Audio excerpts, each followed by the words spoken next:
Sachez que je n'ai jamais pris autant de plaisir devant un programme Marvel. Je ne place évidemment pas cet épisode au-dessus de Captain America The Winter Soldier, mais je n'ai jamais été aussi content d'avoir acheté ceci. Alors oui, c'est en plastique, oui je sais, en taux on a un en métal, mais j'ai jamais été aussi content de l'avoir, d'accord? Comment ça va vous? Vous êtes remis? Trop d'informations? Trop d'informations, trop de rebondissements. Genre, la première scène qui me vient, c'est quand les Flag Smashers sont arrêtés et que tu as le mec qui va conduire le fourgon qui dit One World, One People. Tu te dis, il va y avoir une saison 2 avec les Flag Smashers là?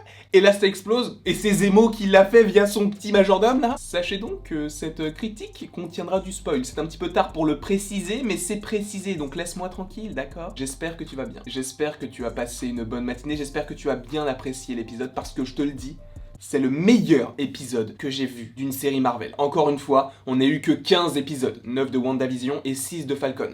Mais, voilà, la fin de la série, elle est très intéressante. Et la scène post-générique peut teaser selon moi quelque chose de beaucoup plus important. On n'en parlera pas tout de suite dans cette vidéo, parce qu'il y en aura une autre qui arrive juste après. Et ça, c'est peut-être le seul défaut de l'épisode, c'est que ce soit la fin de la série, et que tu n'aies qu'une seule scène post-générique, ou alors je suis vraiment très con. Et j'en ai vu qu'une, on en parlera après. Mais c'est peut-être le seul défaut qu'il n'y ait pas une deuxième scène qui puisse teaser quelque chose d'autre. C'est pas un souci de toute façon, c'est pas un souci. Je pense que c'est l'épisode le plus adulte que j'ai vu dans un programme Marvel. Même pas forcément que l'épisode, c'est le programme le plus adulte. Alors là, je parle pas forcément que de l'épisode 6, mais je parle de la série en elle-même. Je vais pas dire qu'il doit être vu parce que je ne suis personne pour vous dire quoi regarder, mais qui mérite d'être vu aux yeux du monde entier. Ça, c'est ce que je veux, c'est vraiment ce que je veux et je sais que ça sera pas le cas parce qu'encore une fois c'est Disney, c'est des super-héros donc certains vont dire ah bah non c'est trop commercial, mais le message dans le fond va beaucoup plus loin qu'un simple super-héros ou qu'un simple film ou une série Disney. Là c'est vraiment très ancré dans la réalité, la place de l'homme noir déjà aux États-Unis, mais ce n'est pas uniquement lié aux États-Unis, c'est vraiment quelque chose où chaque spectateur issu d'une minorité, donc pas forcément noir mais issu d'une minorité quelconque, peut se dire moi aussi je peux faire quelque chose. Et c'est ce genre de programme que je veux voir chez Marvel, des choses très adultes. Alors évidemment quand ce sera Loki, ce sera un petit peu plus léger, même s'il y aura des thématiques assez fortes, notamment le multivers, la TVA, etc. Avec ce programme, tu te dis, mais c'est tellement fort en fait, ça a tellement de valeur au sein même de la série. On a vu avec la scène d'Isaiah Bradley, ou son petit-fils, la reconnaissance qu'il y a pour tout le travail qui a été fait par rapport à ce personnage, et même pour nous, simples spectateurs, je trouve que ces genres de passages sont juste extrêmement beaux. Et ce n'est pas uniquement par rapport à ce que représente Falcon, mais également le GRC. Le GRC qui accueille des gens, mais qui finit par faire une sorte de réunion pour les expulser. Ça ne vous fait pas penser à quelque chose? Moi ça me fait penser à beaucoup de choses malheureusement. En ayant vu par exemple Avengers Endgame, tu te serais dit que la série Falcon and the Winter Soldier ça allait devenir le programme que c'est aujourd'hui? Je ne crois pas. Je pense que ce programme peut avoir tellement d'ampleur, peut faire réagir les gens. Je trouve que le message qui est véhiculé dans cette série est très beau, et cette série n'est pas vraiment une sorte entre guillemets de discours moralisateur. Ils ne veulent pas te dire si tu penses pas comme nous, tu penses mal, c'est juste qu'ils te montrent la façon de penser de certaines personnes, bien qu'elles soient extrémistes ou pas, comme Falcon pense la même chose par rapport à Karli, mais Karli va à des extrêmes. C'est ce genre de pensées qui peuvent être intéressants justement à comprendre, et je trouve que ça fonctionne très bien dans la série. En tout cas moi j'ai beaucoup aimé, je le dis.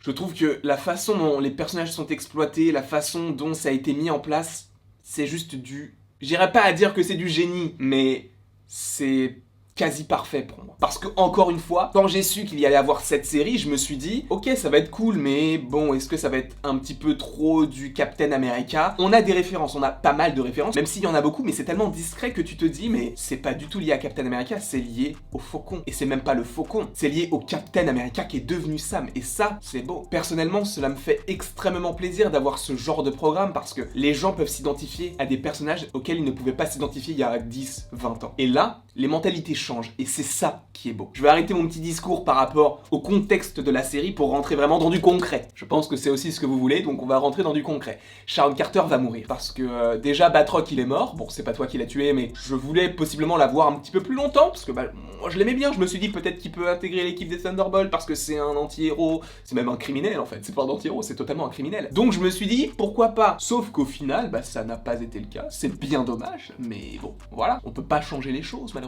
Mais Sharon, en fait, c'est vrai que quand j'ai fait ma réaction, je me suis dit mais pourquoi ça n'a aucun sens, mais avec l'épisode on n'a pas plus d'infos, mais vu qu'on a un épisode qui est un petit peu plus centré sur elle, évidemment c'est beaucoup plus centré sur Captain America, mais on a un épisode qui montre un petit peu plus de Sharon, et tu te dis que en fait c'est vraiment de la vengeance par rapport au gouvernement américain qui l'a jetée, et là qui la reprend parce qu'elle a été gentille, et là elle veut se venger. Est-ce que ça peut mener à d'autres choses? Je ne sais pas, mais bref. Ce personnage est très intéressant, mais je ne l'aime pas. Encore une fois, je sais que c'est le cas pour beaucoup, mais c'est vrai qu'elle salit un nom de famille. Sharon, je te hais, mais t'es un bon personnage, mais je te hais quand même, d'accord. Maintenant, passons aussi à Carly. Carly qui...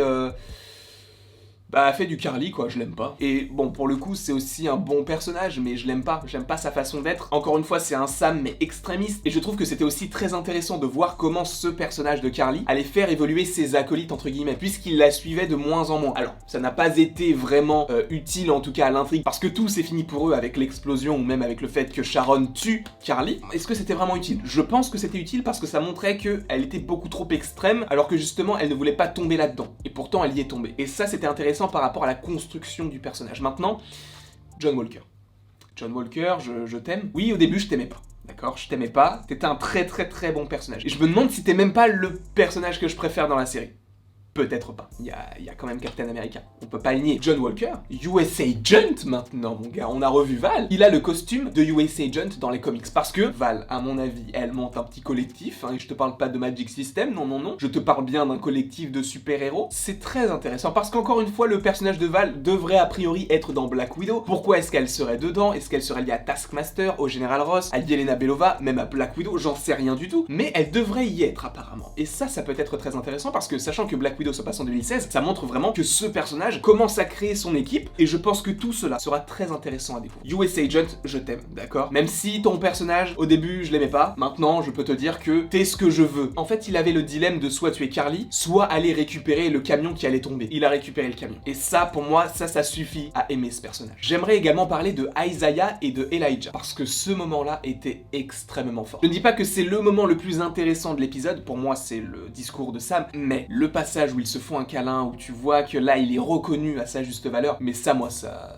me détruit de l'intérieur, ça me fait tellement plaisir, moi ça me fait plaisir de voir ce genre de perso qui est vraiment entre guillemets très aigri et qui au final arrive à changer sa mentalité même à son âge. Moi ça m'a conquis. Le petit Elijah, donc dans les comics on sait, c'est patriote. On n'a pas eu de teasing par rapport à ça, et j'ai l'impression qu'on va pas en avoir, parce que je ne pense pas qu'on va revoir Isaiah, mais bon, on ne sait jamais. Par exemple, on pouvait se dire Billy et Tommy dans WandaVision, on ne les reverra jamais parce qu'ils sont morts. Il y a eu une scène post-générique où tu te dis, peut-être qu'ils ne sont pas morts. Ok, sauf que là on a Elijah qui est présent, donc on sait que ce personnage peut arriver à un moment donné, mais on n'a pas de teasing sur sa potentielle arrivée, ou alors comme pouvoir, ou enfin, j'en sais rien. Mais c'est dommage de pas avoir ce genre de teasing pour la suite de ce perso, parce que soit c'est juste un perso où ils se disent bon on va pas lui donner des pouvoirs mais on va intégrer un perso des comics qui est très intéressant dans ce programme là et on s'arrêtera là et on n'exploitera pas son histoire, ça peut être le cas, mais je me dis que peut-être il peut avoir un avenir dans le MCU. Pour l'instant ça n'a pas l'air d'être le cas. Donc on passe sur Isaiah, on passe sur Elijah, même si le moment de l'accolade il était mais bouleversant. Moi ça m'a vraiment touché,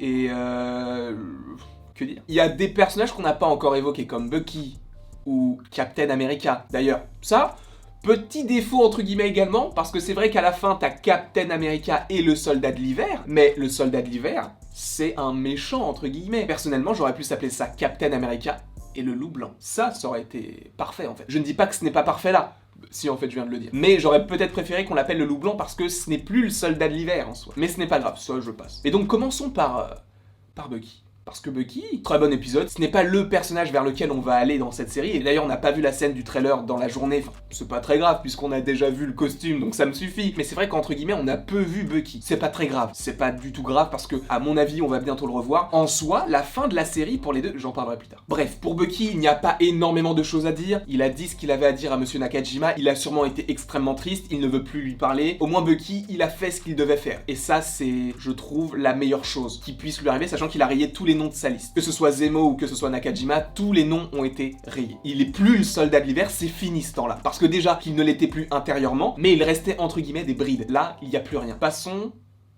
à Captain America. Quand j'ai regardé Avengers Endgame pour la première fois, j'étais déçu. Parce que c'est Sam qui a hérité du bouclier. Je voulais Bucky parce que je préférais Bucky. Et Sam, je trouvais un petit peu inexistant et c'était le sidekick. Ça va plus loin qu'un homme bon, ça va plus loin que ça. Et ce qui est très fort, c'est qu'ils y ont pensé depuis Avengers Endgame. Pourquoi? Parce que la série s'est tournée en 2019 et en 2020. Donc le scénario était déjà sûrement écrit en 2018-2019. Donc ils savaient déjà ce qu'ils allaient raconter, même si le scénario a pas mal changé et qu'on devait pas avoir cette histoire-là. Mais je pense que le fait que Sam reçoive le bouclier, ça c'était prévu de toute façon dans la série et même c'était prévu dans Avengers Endgame. Donc ils ont continué dans cette lancée-là. Et c'est vrai qu'avant de regarder la série et en ayant uniquement regardé Avengers Endgame, on ne pouvait pas vraiment se dire qu'il y allait avoir certaines répercussions par rapport au fait que Sam soit noir et qu'il soit choisi pour être Captain America, que pour lui c'est possiblement un trop lourd fardeau, mais qu'il arrive au fur et à mesure de la série à endosser ce fardeau et se dire c'est pas un fardeau, c'est ma mission dans le monde. Et ce genre de thématique, on ne pouvait pas du tout le deviner. Parce que dans le MCU, à part dans Black Panther, on n'avait quasiment jamais évoqué le fait d'être noir dans le monde et de voir les répercussions que ça peut avoir. On l'a vu par exemple avec les idéologies de Killmonger,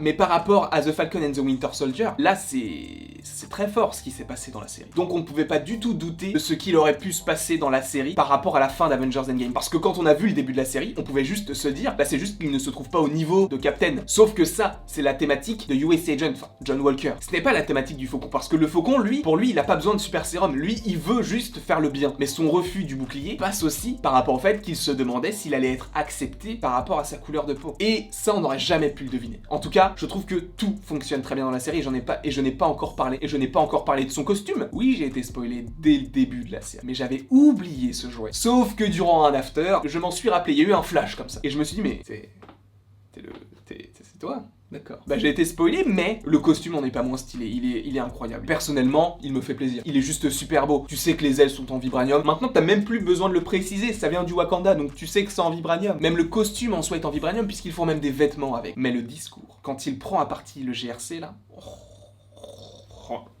Ce moment-là, il résume parfaitement la série. Sam, qui est le Captain America, qui se dresse devant les grandes institutions. Ça, c'est super beau. Parce qu'il pèse le pour et le contre, il dit « Carly, ok, elle est méchante, mais est-ce que vous avez essayé de l'écouter ?» Et son discours, mais il était très bien écrit et très bien joué et je trouve que ça fonctionne très bien dans la série. Après, encore une fois, quand on aura Loki, on va passer à totalement autre chose. Pareil pour Miss Marvel. Mais c'est vrai que j'ai envie d'avoir ce genre de programme plus souvent. Vous allez me dire que je suis un fanboy et que je donne souvent des notes gentilles, mais je lui mets 10 sur 10. Pourquoi? Parce que pourquoi j'enlèverais un point? Ça sert à quoi? Cet épisode-là, moi, m'a parlé. Cette série m'a parlé. L'épisode 6, pour moi, il y a quasiment aucun défaut, à part le fait qu'il n'y ait qu'une scène post-générique, et c'est même pas un défaut puisqu'il y en a au moins une, donc c'est déjà ça. Ça ne conclut pas tout, parce que Power Broker, on ne sait pas que c'est Sharon. Sauf que là, on va en parler après, mais depuis que j'ai entendu le petit personnage dans l'épisode 5 faire je n'arrête pas de le faire. Parce qu'en plus d'avoir un programme plus adulte par rapport à US Agent, etc., là c'est également plus adulte dans les dialogues. Et ça, moi ça me plaît, moi je veux ça. Parce que les gens qui disent ouais Marvel c'est pour les enfants, des super-héros, ça a pas de fond, c'est juste des mecs qui se tapent dessus, mais non. Juste les gens qui disent ça, si jamais vous passez sur cette vidéo, ce qui m'étonnerait beaucoup, parce que pourquoi est-ce que vous regarderiez une critique du dernier épisode d'une série que vous n'aimez pas de base sans l'avoir vue? Ça n'a aucun sens. Mais bon, si jamais vous avez des proches qui sont dans cette optique-là, tu leur dis regardez la série et osez me dire que c'est pour les enfants. Moi je m'arrête là-dessus. Merci à tous d'avoir regardé cette vidéo, n'hésitez pas à l'aimer, à la partager, à la commenter et à vous abonner. Abonnez-vous, cela me ferait extrêmement plaisir. Ce n'est pas parce que la prochaine série c'est le 11 juin que tu n'auras pas de contenu sur la chaîne mon gars. Charbonnez fort, d'accord? Mais très fort, parce que là j'ai prévu des vidéos sur Loki, sur Shang-Chi, sur Black Widow. En veux-tu, en voilà. En tout cas, après toute cette longue vidéo, il ne me reste plus qu'à vous dire à la prochaine pour la prochaine.